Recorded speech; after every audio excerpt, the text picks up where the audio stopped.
دجالی فتنہ، المسیح الدجال، الدجال الاکبر، اس کے ضمن میں کتاب الفتن پڑھیے۔ اب میں خاص طور پر آپ حضرات کو اس طرح راغب کر رہا ہوں،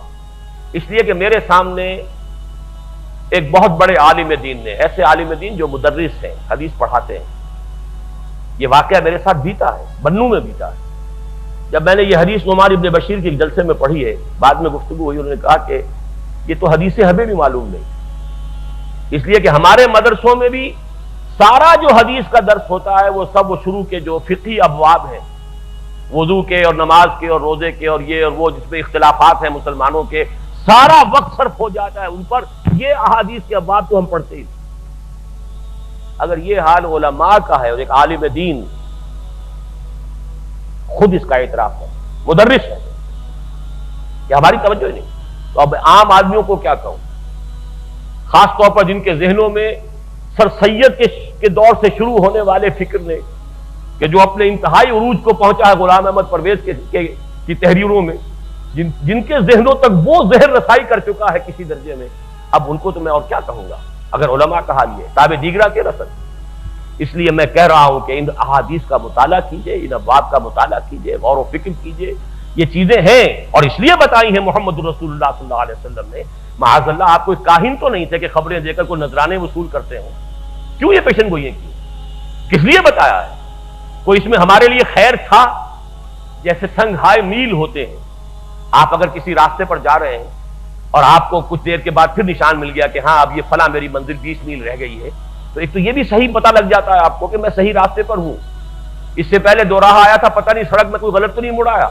وہ نشان میل جب آتا ہے، سنگ میل جب آتا ہے، تو آپ کو نہ صرف فاصلے کا پتہ چلتا ہے بلکہ یہ بھی یقین ہو جاتا ہے کہ میں صحیح راستے پر ہوں۔ تو یہ تمام واقعات سنگھائے میل ہیں اور ہمیں اپنی دونوں آنکھیں کھولنی چاہیے، قرآن اور سنت اور قرآن و حدیث کی دو آنکھیں، کہ جن سے ہم ان تمام نشانات راہ کو دیکھ سکیں اور ہمارے سامنے وہ جس کو اقبال نے کہا ہے چشمہ ہے میری آنکھ کا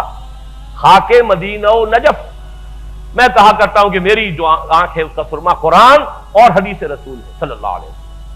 یہ دو آنکھیں ہیں جن سے ہمیں حالات کو دیکھنا ہے، جس سے سارا نظر آ رہا ہے کہ کیا ہو رہا ہے، کیوں ہو رہا ہے، کس طرح ہو رہا ہے، یہ اسرائیل کیسے بن گیا، یہ مسلمانوں پر کیا فتح کیوں آ گئی، کس لیے آ گئی، حالات کدھر جا رہے ہیں، زمانے کا رخ کیا ہے، آنے والے کیا حالات ہیں، what are the coming events which are casting their shadows before۔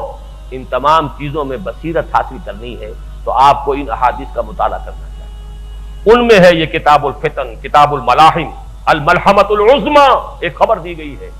تاریخ انسانی کی عظیم ترین جنگ، جس میں اتنے انسان مریں گے کہ پرندے اڑتے چلے جائیں گے، انہیں زمین پہ اترنے کی جگہ نہیں ملے گی، لاشیں ہی لاشیں ہوں گی، چھک کر پلڑا گرے گا تو لاشوں پر گرے گا۔ یہ حدیث کے الفاظ ہیں